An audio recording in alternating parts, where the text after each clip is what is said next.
بتائیے گا، اہم فیصلے سامنے آئے ہیں، شاہ محمود قریشی کو بری کر دیا گیا ہے جبکہ کئی رہنماؤں کو سزائیں بھی سنائی گئی ہیں، کیسے دیکھتے ہیں آپ؟ جی دیکھیے،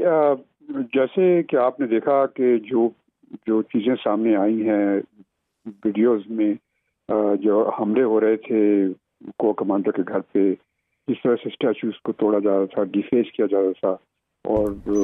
شہداء کے اسٹیچوز کو کیا جا رہا تھا، یہ سب چیزیں تو ہم نے سب نے دیکھی ہیں، کوئی نئی بات نہیں ہے۔ اب اگر اس کو انکار کرتے ہیں وہ اپنی جگہ پر، لیکن ان سب کی ہونے کی وجہ سے تو میرے خیال میں کوئی بھی کورٹ جو ہے، خاص طور سے جو نیچے کے کورٹس ہیں، لوور کورٹس ہیں، وہ یقیناً وہ اس چیز کو فوراً سمجھے گی اور اس کے بنا پر وہ سزا ہوگی۔ اسی طرح سے آپ نے دیکھا کہ پہلے بھی سزائیں ہو چکی ہیں، دوسری کورٹ سے بھی سزائیں دی ہیں، اور یہ اس کا امکان تھا، جو ہو گیا وہ تو ہونا ہی تھا، اور ہم کو سب کو پتا تھا کہ یہی فیصلہ ہوگا۔ اب یہ دیکھنا ہے کہ آئندہ کیا ہوتا ہے نیکسٹ اسٹیج پر،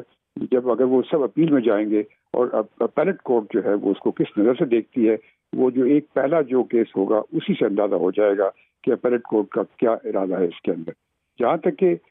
جو لوگ بری ہوئے ہیں، اب دیکھیے یہ ہوتا ہے کہ جس طرح سے جو بری ہو جاتا ہے اس کو لوگ کہتے ہیں کہ اس نے کوئی مل ملا کر کے کچھ معاملہ کر دیا ہے، اور جو پکڑا جاتا ہے اس کو کرٹیسائز کرتے ہیں کہ یہ کیوں کیا۔ یہ سب چیزیں سیاسی ہیں اور یہ ہوتی رہتی ہیں۔ جو بری ہونے والی بات ہے اس میں شاہ محمود قریشی جو ہیں وہ خاص طور سے نمایاں ہے اس میں، اور وہ ان کا یہ تھا کہ وہ تو اس وقت سندھ میں تھے جب یہ سب کچھ ہو رہا تھا، لیکن برصورت وہ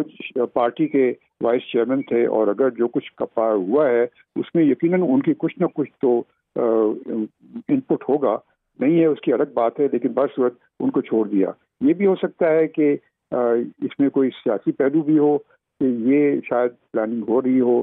چونکہ شاہ محمود قریشی ایک ایسے شخص ہیں کہ جن کے ساتھ بات چیت ہو سکتی ہے، اور وہ اتنے ان کے جو ویوز ہیں وہ اتنے سخت نہیں ہیں، اور وہ اتنے وہ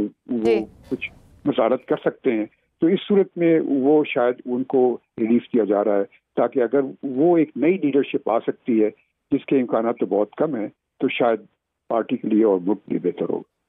جی بہت شکریہ جسٹس ریٹائرڈ شائق عثمانی صاحب ہمارے ساتھ موجود تھے، آپ کو اپڈیٹ دے رہے ہیں۔ ATC لاہور 9 مئی کے 2 مقدمات کا محفوظ فیصلہ سنا دیا گیا۔